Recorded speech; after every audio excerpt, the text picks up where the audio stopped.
Welcome back to the Fox 25 Morning News. Last night, President Barack Obama gave his State of the Union address, and Representative Niki Tsongas was there. She's the Congresswoman from Lowell, and she joins us this morning to talk a little bit about how she felt it went. First of all, Congresswoman, I have to ask you, who'd you sit next to? Well, I had what we called an accidental date with Congressman Cassidy from Louisiana. I never felt I had to go with a planned date, but I went over to the Republican side of the aisle and found a seat next to him, and actually we had a very nice conversation throughout the evening. Really? What did you guys talk about?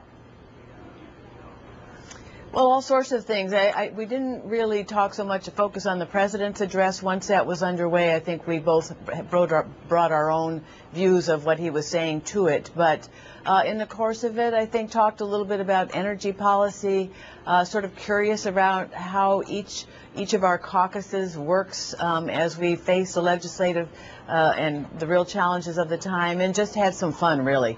Oh, that's nice to hear. I have to ask, though, you know, with all this mixing and mingling, did it affect the State of the Union address or the feel in the room in any way that was palpable to you? You know, I actually felt it did. There was a kind of easier air about it all. So even as the president was speaking, and I would hear something that I felt it was important to acknowledge by standing up, I would, as some other Democratic members might, as well as some of my Republican colleagues. And then there would be instances in which my Republican colleagues felt more strongly about it, and they would rise. And then what was actually best of all was when we all sides kind of rose to acknowledge our agreement with something the president had said. So, for example, obviously we all understand how important teachers are to the long-term future of our country and our capacity to educate our young people. And so when he made that comment about the singular importance of teachers, everybody rose with a lot of enthusiasm. So I felt it was really a very valuable way to begin the coming session. Well, not only were you able to have that sense, but it sounds like from being able to chit-chat about different ways that you handle moving forward in various caucuses and various issues like energy, it sounds like there may be an opportunity for people maybe to meet together and start a dialogue with people who they might not normally have the opportunity to start a dialogue with.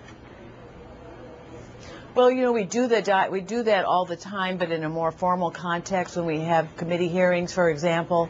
That's always an opportunity, but we tend to interact more with the witnesses rather than each other. So it was valuable to begin to talk in a more informal way with each other around these issues we face. Just lastly, you know, the president had let supporters know that he wasn't going to be very specific about policies and procedures, but he was going to talk a little bit about moving forward and America's place in the global economy and getting the unemployment rate down, bringing jobs back to the country. How did you feel like he did? What kind of grade would you give him when you heard what he had to say and the plan that he laid out?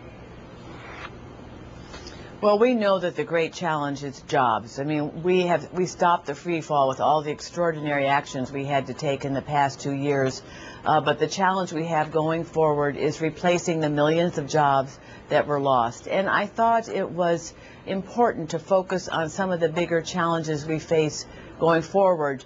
In particular, the impact of technology on job creation and job retention, the fact that we have some real competitors out there, international competitors, China and India being the ones that he focused on.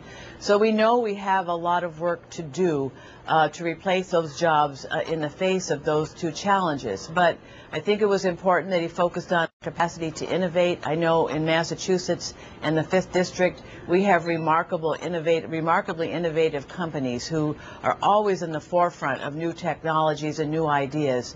So to see him emphasize that, I thought was really important. We know long term we've got to educate our young people and do so in a way that acknowledges the high standards that they all need to meet in order for us to be competitive as a country.